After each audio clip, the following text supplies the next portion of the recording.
Septiembre. Llueve sobre el Sahel. El cielo fecunda la tierra con violencia.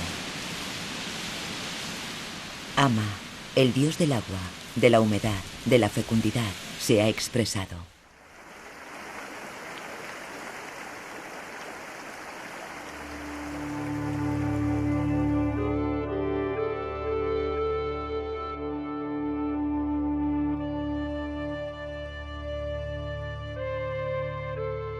Los acantilados de Bandiagara. Aquí vive el pueblo Dogon, pueblo mítico, con sus edificaciones pegadas a las rocas, perfectamente integradas en el paisaje. Un pueblo con un universo complejo, con sus 14 sistemas solares de planetas planos creados por el dios único, Amma.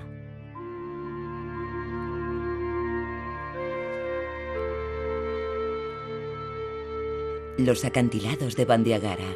200 kilómetros de longitud y entre 100 y 600 metros de altura. A lo largo de todo el acantilado hay fallas regulares. La profusión de puntos de paso escarpados permite los intercambios comerciales y la diversidad de suministros.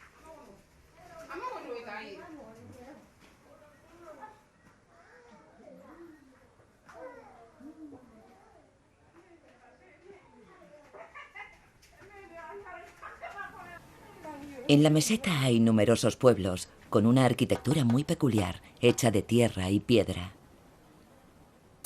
Pueblos fortaleza, sorprendentes, misteriosos. Uno de los más espectaculares es el de Nyongono.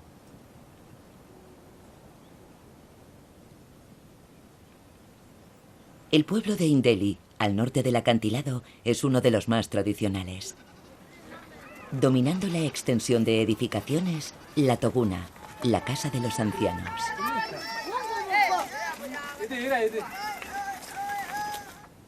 Los dogones son pequeños ganaderos y agricultores. Aprovechan cada metro cuadrado, sembrando hasta en las grietas de la roca. El mijo y el sorgo constituyen el alimento básico de su dieta. Cuando llega la temporada de lluvias, de julio a septiembre, la región se tiñe de verde.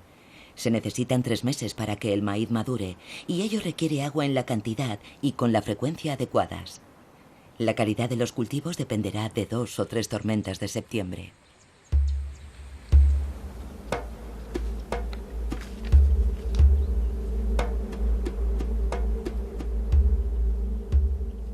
El pueblo de Ireli está camuflado entre el pedregal. Los dogones emigraron aquí en el siglo XIV. Según reza la leyenda, en las cuevas del acantilado vivían pigmeos cazadores trogloditas.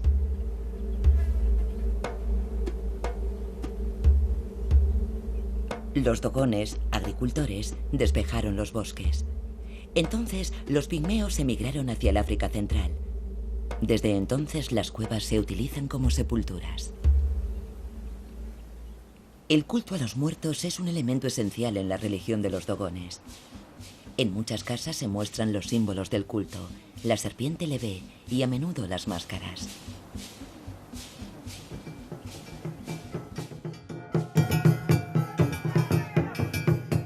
Cuando se celebran las ceremonias funerarias, las máscaras cobran vida, transmitiendo de generación en generación los mitos esenciales.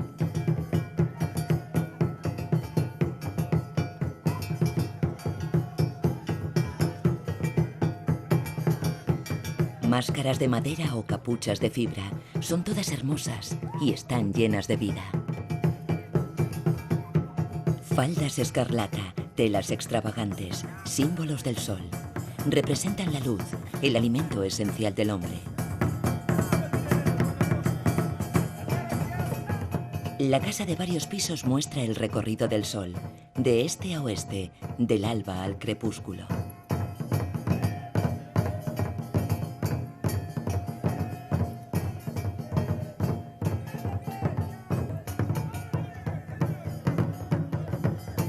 La canaga, con forma de cruz de Lorena, frota el cielo, simbolizando el vínculo entre la tierra y el cielo.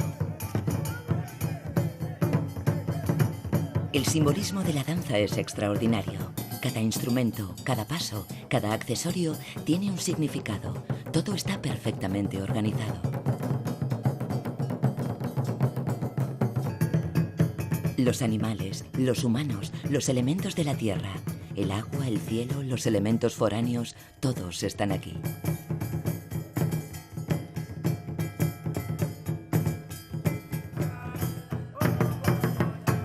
La Sociedad de las Máscaras, llamada Agua, dirige las danzas de máscaras que se organizan durante las diferentes ceremonias. Los chicos entran en esta sociedad después de la circuncisión. A las mujeres no se les permite entrar, pero están representadas por las máscaras. Las máscaras de zancos, al ser las más altas, están en mejor posición para evacuar del pueblo el alma del muerto. Las máscaras reflejan con su danza el movimiento del mundo.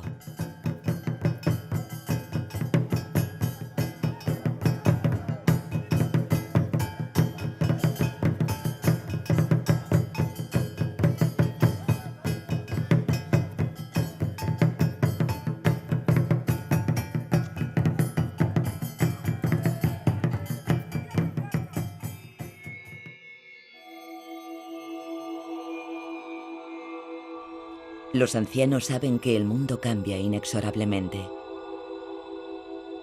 Sus dioses ceden su lugar a un dios único, Alá. Algunas mezquitas son muy antiguas, más de 5 siglos. La islamización se acelera desde hace 15 años, sobre todo en la llanura. Pero los dioses, los espíritus y los tótems continúan allí. Los antepasados velan. En Songo se encuentra la cueva de la circuncisión. Está decorada con pinturas rupestres que recuerdan cuándo ha tenido lugar esta ceremonia iniciática, un promedio de una vez cada 2 años. Cada motivo pertenece a una familia. Los 3 colores utilizados son simbólicos. El blanco representa la carne y la felicidad, el rojo la sangre y el negro los animales que están dentro del cuerpo.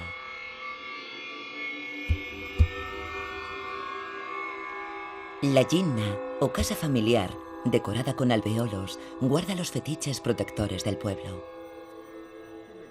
A veces está cubierta de calabazas, calaveras, estatuillas, pieles y objetos rituales.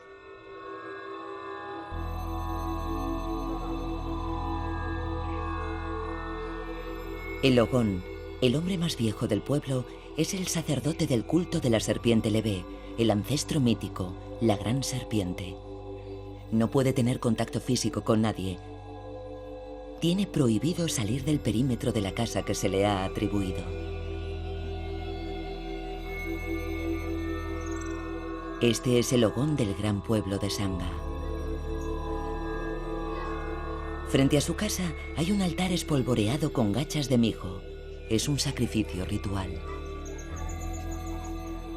En todos los pueblos, el espacio está salpicado de zonas prohibidas, habitadas por los espíritus.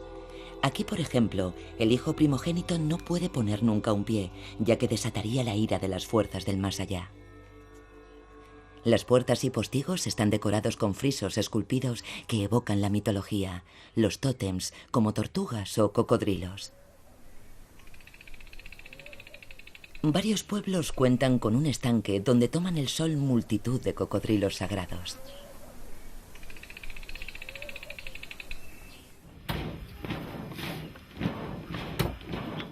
Los herreros y zapateros forman un grupo aparte. Solo pueden casarse con alguien de su casta.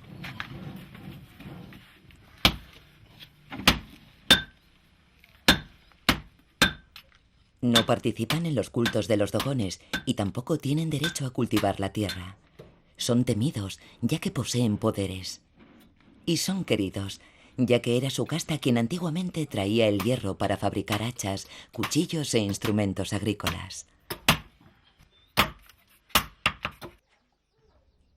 Fabrican también estos extraordinarios fusiles, cuyo sistema de encendido es una piedra sílex. Antiguamente se utilizaban para cazar, actualmente solo durante las ceremonias fúnebres.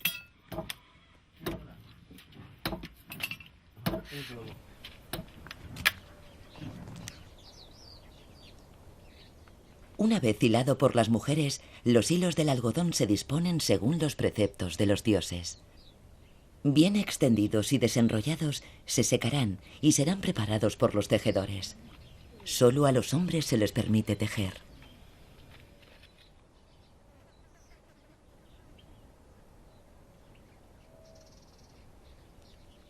El tejido representa la palabra enseñada a los hombres por el Nommo, segundo hijo del dios creador Amma. El peine del telar representa los dientes de la boca, la lanzadera la lengua, los hilos de algodón la palabra y el vaivén de la lanzadera las preguntas y las respuestas. El propio funcionamiento del telar simboliza el mundo, donde todos los movimientos se entrecruzan sin destruirse nunca.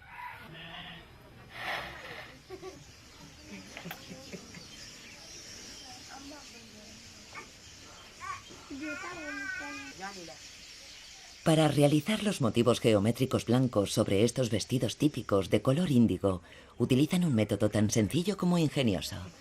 Se anudan y se cosen las partes del tejido que deberán permanecer blancas. Se pone todo a remojo en una vasija llena de índigo. El tejido se impregna del tinte. Después de secar la tela, se deshacen las costuras y los nudos y ya está listo.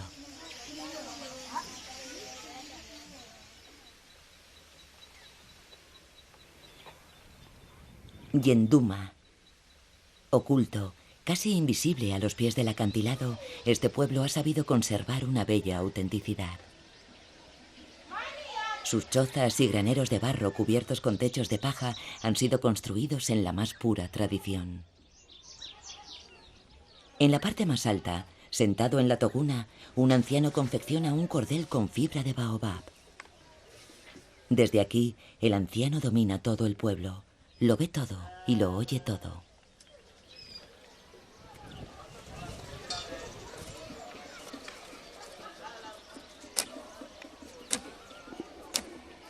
El machacado del mijo, el ritmo de África, el eterno movimiento nutriente. La sociedad se asienta en gran parte sobre el trabajo de las mujeres. Las primeras en levantarse, machacan el mijo, preparan la comida, se ocupan de los niños, trabajan en el campo, cortan leña para el fuego, van a buscar el agua, limpian la casa, preparan la cena y luego se ponen a disposición de sus maridos. A menudo, la abuela se ocupa de todos los pequeños. Desempeña un papel importante en la vida cotidiana. Cada acción requiere un aprendizaje. Encontrar el buen equilibrio, por ejemplo.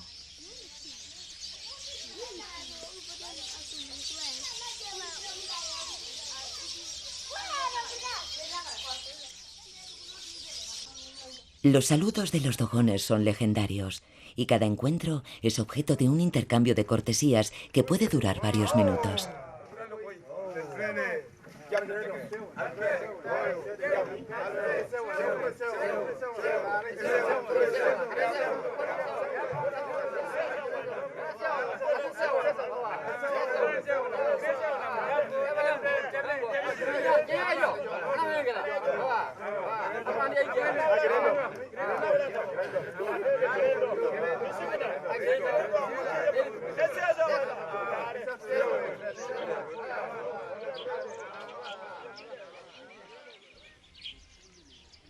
El aumento de la población y, por tanto, la búsqueda de nuevas tierras ha obligado a familias enteras a abandonar la meseta o el acantilado para instalarse aquí, en la llanura. Por supuesto, han traído con ellos una parte de sus tradiciones, como la toguna. Algunas de estas togunas se sostienen sobre magníficos pilares esculpidos que representan símbolos ancestrales, escenas de la vida cotidiana o máscaras que recuerdan a los espíritus del acantilado. La toguna está reservada a los hombres. Formado por capas de tallos de mijo, el techo es bajo para evitar que, durante un ataque de ira en el transcurso de una discusión, alguien pueda ponerse de pie y dominar a los demás. La única fuerza de persuasión debe ser la de la palabra.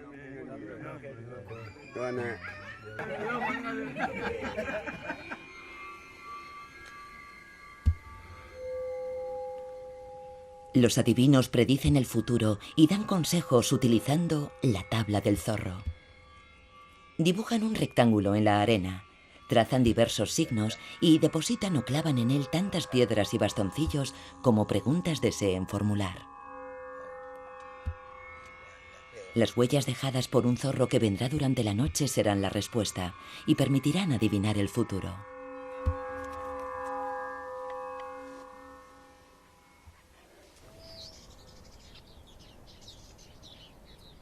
Es en el acantilado donde continúa vivo el espíritu del pueblo Dogon. En la cueva de Kundu vive uno de los cazadores más extraordinarios de la región. Magníficas puertas y postigos tallados. En una esquina de la pared, las ofrendas. Casquillos, osamentas y talismanes.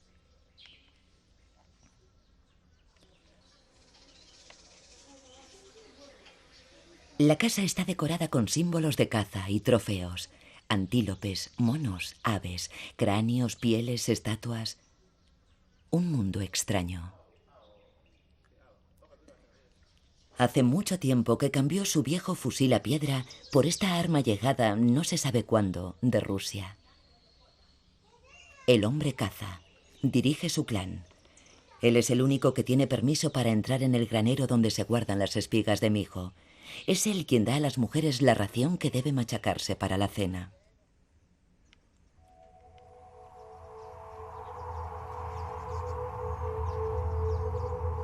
Surgiendo en medio de la llanura, la meseta de Yugas.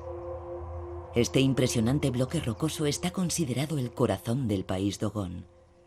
Alberga 3 pueblos, de los cuales 2 están hundidos en fallas profundas. Primera parada, Yugo Piri.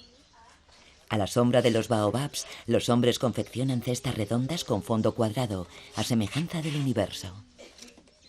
La base circular representa el sol y la terraza cuadrada representa el cielo. La cestería es un verdadero arte en el pueblo Dogon, practicado únicamente por los hombres en algunos pueblos del acantilado.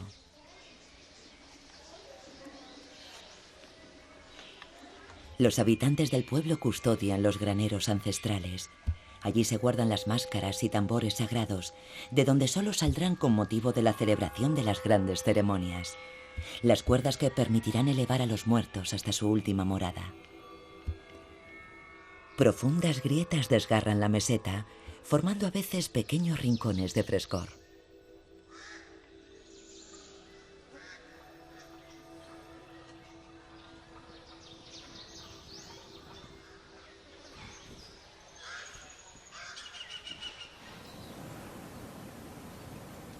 En otro acantilado, una familia de babuinos parece burlarse de la gravedad. Debido al abuso de la caza, están en peligro de extinción en esta región.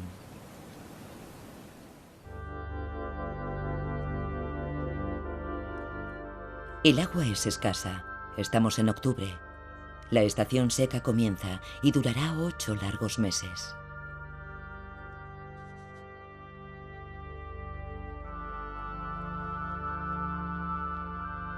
En la meseta, una sucesión de pequeñas presas retienen el agua del río, abastecidas durante la temporada de lluvias. Constituye una verdadera fuente de vida para estas personas, que gracias a su esfuerzo y su coraje han sabido transformar el suelo árido en jardines fértiles. El etnólogo Marcel Griol ha consagrado una gran parte de su vida al estudio de los dogones. Fue él quien inició la construcción de las presas. Pueblo trabajador, infatigable. En un lugar donde solo había rocas, ellos traen la tierra de la llanura. Durante la estación seca y fría, cultivan cebollas. Las cebollas se venden frescas o secas. Para ello se extienden al sol sobre una gran roca. El machacado de las cebollas es un trabajo duro bajo un sol abrasador. Pero como sucede tan a menudo en África, el trabajo se transforma en fiesta y en canciones.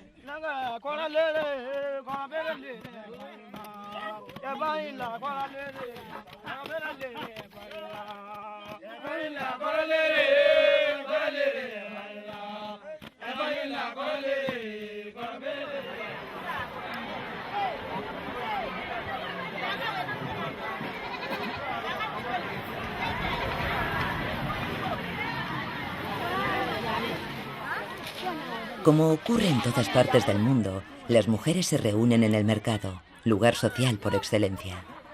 Este se instala cada mañana en un pueblo diferente, durante un ciclo de 5 días que corresponde a una semana dogona. Por otra parte, el nombre de cada día, de lunes a viernes, se corresponde con el del pueblo donde se instala el mercado ese día. Por tanto, varía dependiendo de las regiones y los pueblos. En las afueras del pueblo, los hombres regatean el precio de la sal, que proviene de las salinas de Taudeni, en pleno desierto del Sáhara. Esto nos recuerda que ha llegado el momento de continuar el viaje hacia Tombuctú.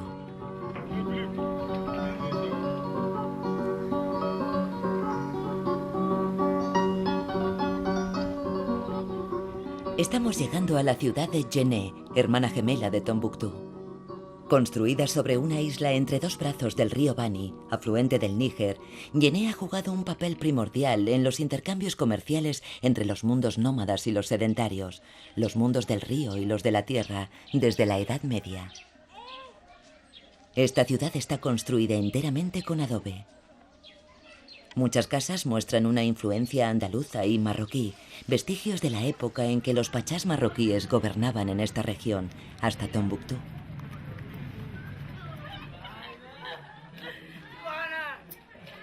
Cada año, antes de la temporada de lluvias, se cubren las casas con una nueva capa de barro. Este trabajo lo realizan los miembros de la corporación de masones de Djenné, llamada Bari. Se transmiten sus secretos de generación en generación desde hace 8 siglos.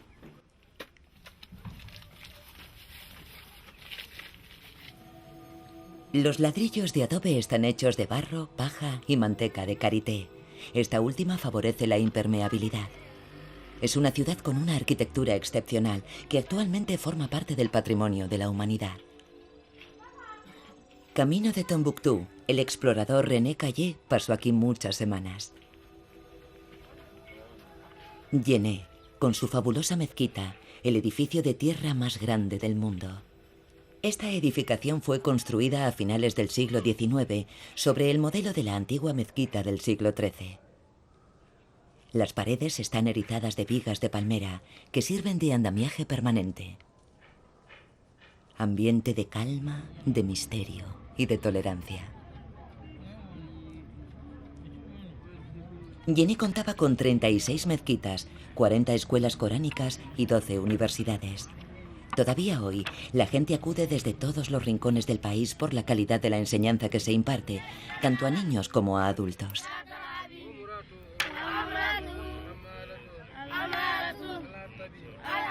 En Mali, 3 grandes religiones se reparten las almas. La mayoritaria es el Islam, después el animismo, principalmente en el sur y entre los dogones, y por último el cristianismo, católico y protestante.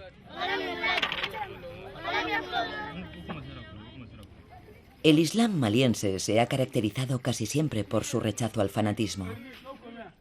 Pero desde principios del siglo XXI, bajo la influencia de elementos foráneos, se ha producido una radicalización por parte de ciertos grupos. La invasión del norte de Mali por los islamistas ha cambiado la situación en la región. Todos los lunes, la ciudad es literalmente tomada al asalto por miles de personas, en su mayoría mujeres. Se diría que todos los habitantes de la región se han dado cita aquí. Las buenas obras nunca caen en saco roto. El lunes, el corazón de Djenné vibra con multitud de vendedores y compradores. Se celebra uno de los mercados más grandes de todo el país. Los puestos de joyería ofrecen artículos de fantasía a las mujeres. Pero la época en la que se podían ver estos espectaculares pendientes de oro pertenece ya a un pasado muy lejano. Las sucesivas crisis, las sequías y la situación política han empobrecido a la mayoría de las familias. Pero todo lo que se compra y se vende se puede encontrar en Djenné. Nueces de cola, decenas de variedades de arroz, cebollas, condimentos, especias, animales, tejidos, pilas, gafas, baterías para móviles e incluso medicamentos, casi siempre caducados.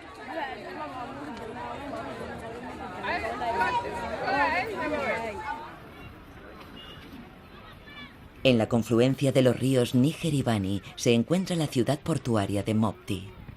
Algunos la han bautizado como la Venecia de Mali. Pero Mopti es África, con sus colores y sus olores. Miles de toneladas de mercancías se cargan y se descargan aquí. Mopti es, antes que nada, un puerto fluvial, punto de enlace comercial entre los productos llegados del norte y del sur. Estas placas de sal fueron extraídas de las infernales minas de Taudeni, luego cargadas en camellos a lo largo de 700 kilómetros hasta Tombuctú y finalmente depositadas aquí tras 4 días de navegación. ¡Cuánto sudor y sufrimiento!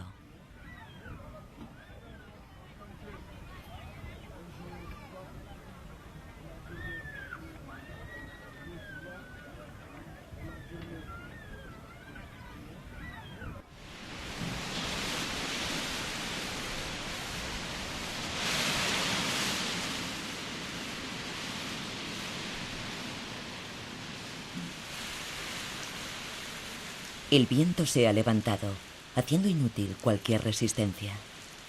La lluvia inunda el río bajo sucesivos aguaceros y va llenando el cauce día a día. Pronto los grandes barcos volverán a reanudar el servicio. En Mopti son típicas las grandes canoas motorizadas, llamadas pinases. Algunas llegan hasta Gao, a varios centenares de kilómetros de distancia, y transportan hasta 200 pasajeros o 50 toneladas de mercancía. Para llegar a Tombuctú, nuestro objetivo, embarcamos en este barco cargado hasta los topes. Serán 2 noches y 2 días de navegación, si todo va bien.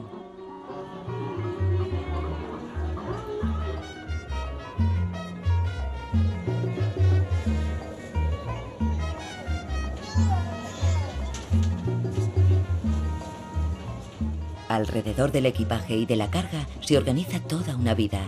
A bordo, la tienda de comestibles ofrece los productos esenciales. A los mandos, un piloto que forma parte de la etnia de los bozos, los pescadores, los amos del río.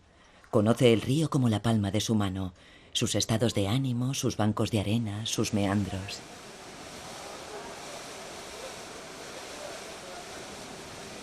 Este barco correo, al igual que sus embarcaciones hermanas, el General Soumaré y el Kanku Musa, cubren la línea Bamako-Mopti-Gao, más de 1.300 kilómetros, con escala en Niafunke.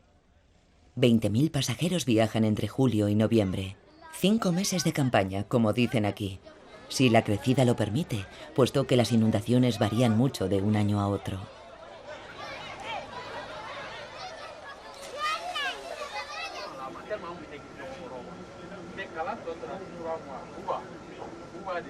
El serpenteante río Níger, un hilo de vida en un mar de arena.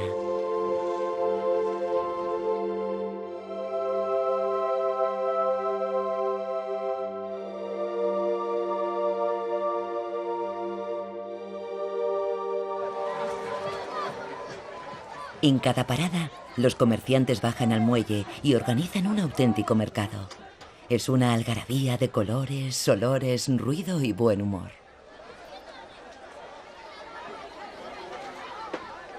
El río Níger roza el Sáhara, como si quisiera refrescarlo.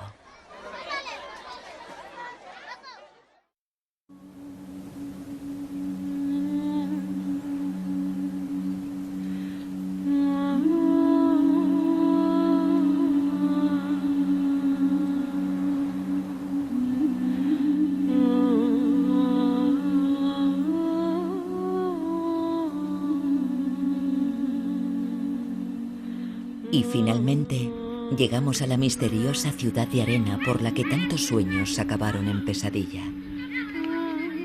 Una ciudad en la que reinan el aire y el polvo, como para acentuar la sensación de confín del mundo.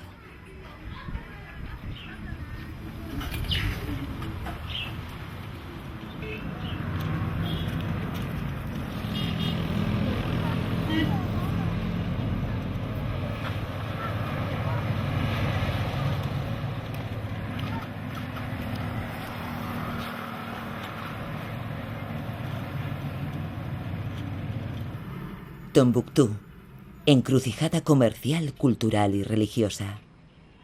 La mezquita de Jingariber, restaurada recientemente, tiene cerca de 8 siglos. La invasión de los yihadistas hizo temer por la destrucción de las antiguas mezquitas. Por fortuna, solo fueron destruidas algunas tumbas de santos. El daño es, en definitiva, más cultural y simbólico que arquitectónico e histórico. Aunque ha habido destrozo en las bibliotecas, lo peor se ha podido evitar gracias a la intervención de algunos funcionarios locales y de numerosos habitantes, sensibles a la preservación de miles de manuscritos, tratados religiosos, de derecho, de filosofía y de historia. Algunos de ellos reflejan conocimientos llegados desde la India, China o Grecia. La mezquita de Sankore, en pleno corazón de Tombuctú, contaba con miles de estudiantes en el siglo XV.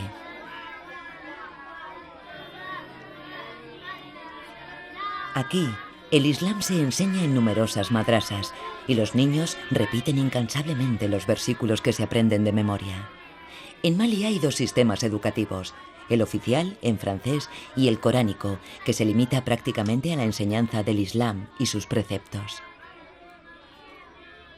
En Tombuctú el Islam es sin duda más riguroso que en Yené. La sed de conocimiento, ya sea científico o religioso, ha sido siempre muy viva en Tombuctú. El desencadenamiento del odio y la violencia por las milicias yihadistas durante la invasión conmocionó profundamente a la mayoría de sus habitantes, independientemente de su origen étnico.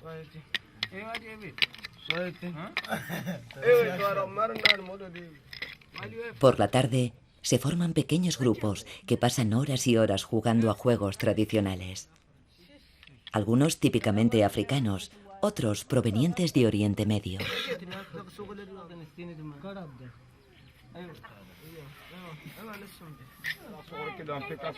Poco a poco han ido apareciendo juegos más occidentales, como las cartas. Cualquier ocasión es buena para reunirse con los amigos, y las partidas continúan hasta la hora del rezo. Para entretener a los niños, las autoridades municipales han ofrecido a cada barrio un futbolín. El fútbol, un nuevo dios universal.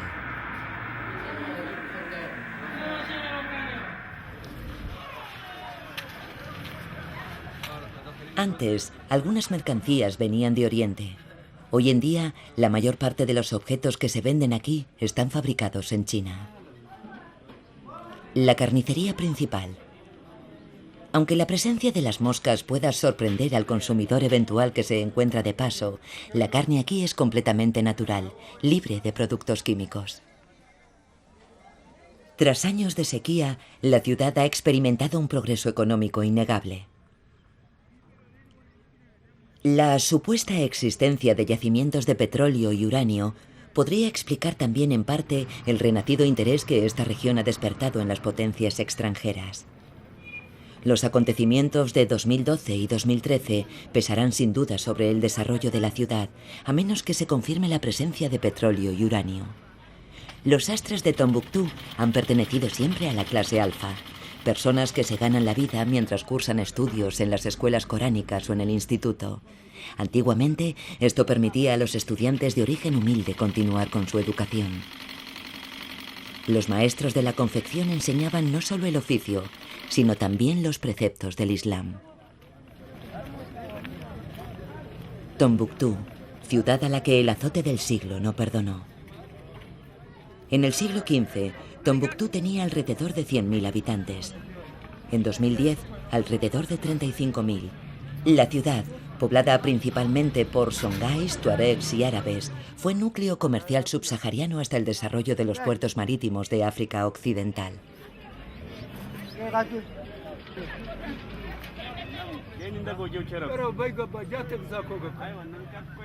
Cuando llega la hora del té, el tiempo se detiene. Dulce hasta convertirse casi en un jarabe, su consumo es casi indispensable.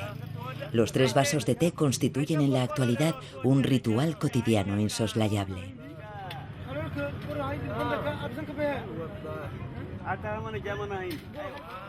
Un joven vendedor repasa sus ejercicios de matemáticas para un examen que le permitirá, tal vez, ingresar en la facultad de Bamako y llegar a ser, quién sabe si ministro, funcionario internacional, hombre de negocios o profesor.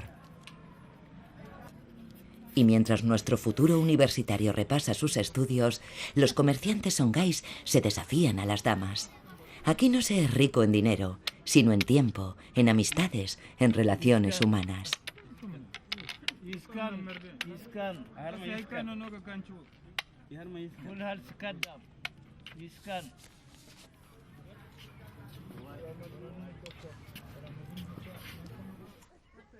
Cada barrio tiene su propio horno de pan. La fama de los panaderos de Tombuctú es legendaria. Cada uno aporta su toque personal. Los días que sopla el viento del norte, el viento del Sáhara, el pan cruje entre los dientes. Y cuando sopla desde el sur, cruje de la misma forma, pero el sabor de la arena es diferente. La historia está presente por todas partes. Cada explorador tiene su casa. En esta casa se hospedó Gordon Lyne antes de ser estrangulado. Eso le impidió ser el primer europeo en regresar con vida de la ciudad prohibida. La casa atribuida a René Caillé ha sido completamente reconstruida.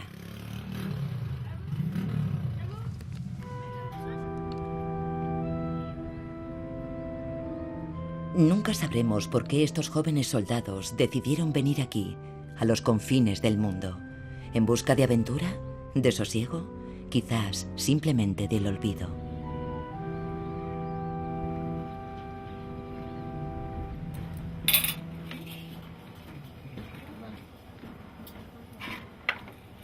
Los joyeros de Tombuctú perpetúan las técnicas ancestrales. Aquí se trabaja la plata y más raramente el oro de Mali. Los historiadores cuentan que cuando el emperador de Mali, Kanku Musa, hizo su peregrinación a la Meca a principios del siglo XV, trajo tanto oro, se habla de 2 toneladas, que el precio de este metal precioso se hundió durante 10 años en Egipto.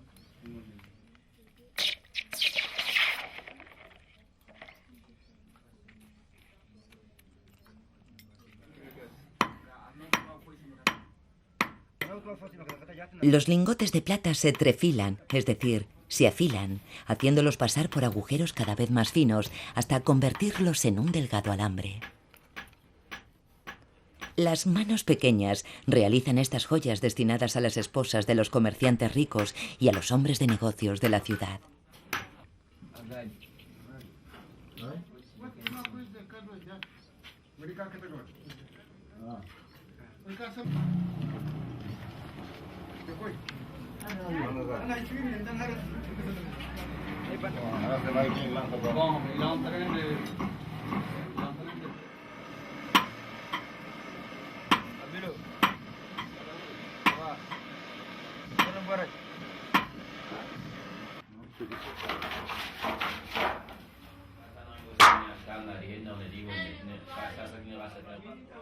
Los tuaregs trabajan el cuero.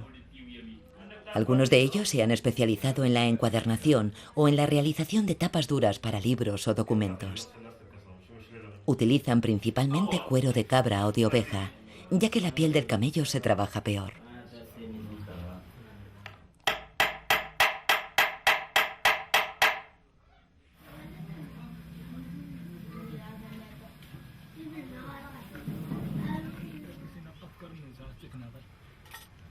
Las mujeres tuaregs trabajan los objetos cotidianos o los souvenirs para turistas, en la actualidad dramáticamente ausentes. Los artesanos y los profesionales del turismo son las víctimas colaterales del conflicto.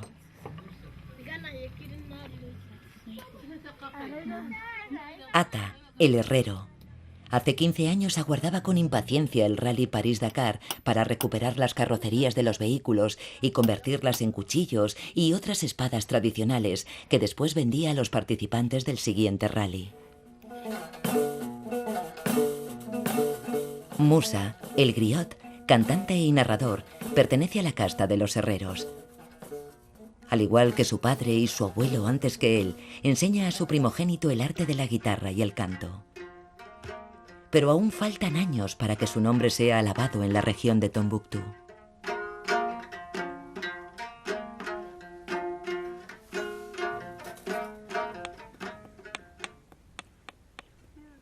Entre los tuaregs, la tradición se pone de manifiesto en todos los ámbitos, en la música, en las palabras, en el arte de curar.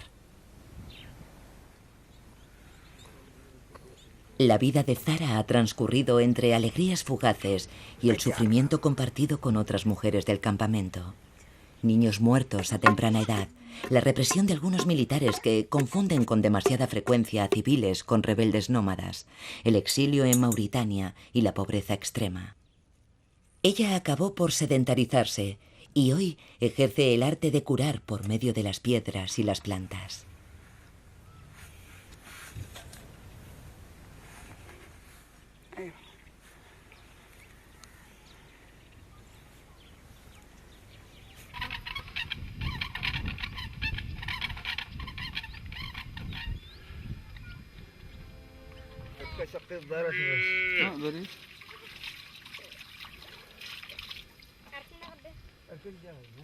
Al igual que muchos otros agricultores de la región, Ataye ha decidido cultivar la tierra y participar en la vida de una cooperativa de nómadas sedentarizados. Hoy se dirige a los arrozales, allí, en alguna parte, en una zona inundada al borde del río, inundada cuando las nubes y alas se muestran generosos. Pero como para muchos otros tuaregs, la agricultura, la mecánica y la gestión del tiempo y el espacio son mundos demasiado alejados de las tradiciones nómadas. Los Bellas, sus antiguos cautivos, sí se han aclimatado y hoy en día poseen rebaños y campos de arroz. Un doloroso giro de la historia para los que eran, no hace mucho tiempo, sus amos. La cosecha de este año es buena. Mali podría producir mucho más. Incluso podría exportar arroz si los países ricos no manipularan los precios mundiales mediante una política de subsidios a sus productores y exportadores. Aquí, como en casi todas partes del mundo, la primera batalla que hay que ganar es la de la educación. Un programa muy vasto, especialmente para los nómadas. Han surgido algunas escuelas, pero carecen de recursos y de maestros, y quién sabe también si de auténtica voluntad política. Además, toda su vida y toda su cultura fue escrita en la arena y en el viento. Los ancianos cantan a sus horizontes infinitos y a lo que un día fue su libertad, ese nomadismo que hoy se ha vuelto tan difícil de asumir.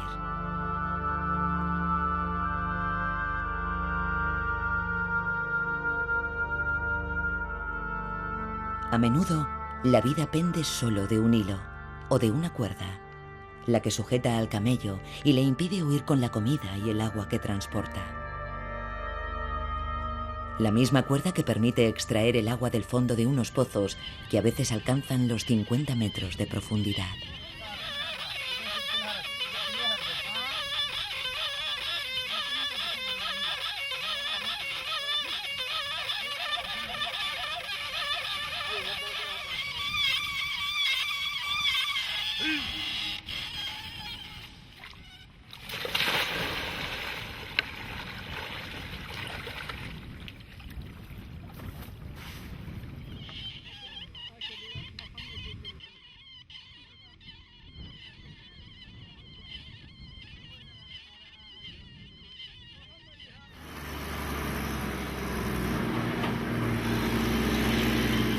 Y de repente irrumpe brutal el siglo XXI, con sus 4x4 lanzados en una ruidosa carrera hacia un lugar antaño libre de cualquier contaminación acústica.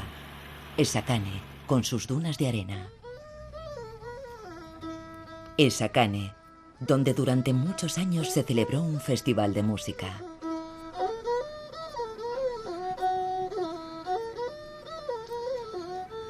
Tres días de encuentro entre la música tuareg y la música de otras procedencias. En el corazón del desierto, a 70 kilómetros al noroeste de Tombuctú, ante la atenta mirada de los espectadores, algunos técnicos levantan afanosamente un escenario.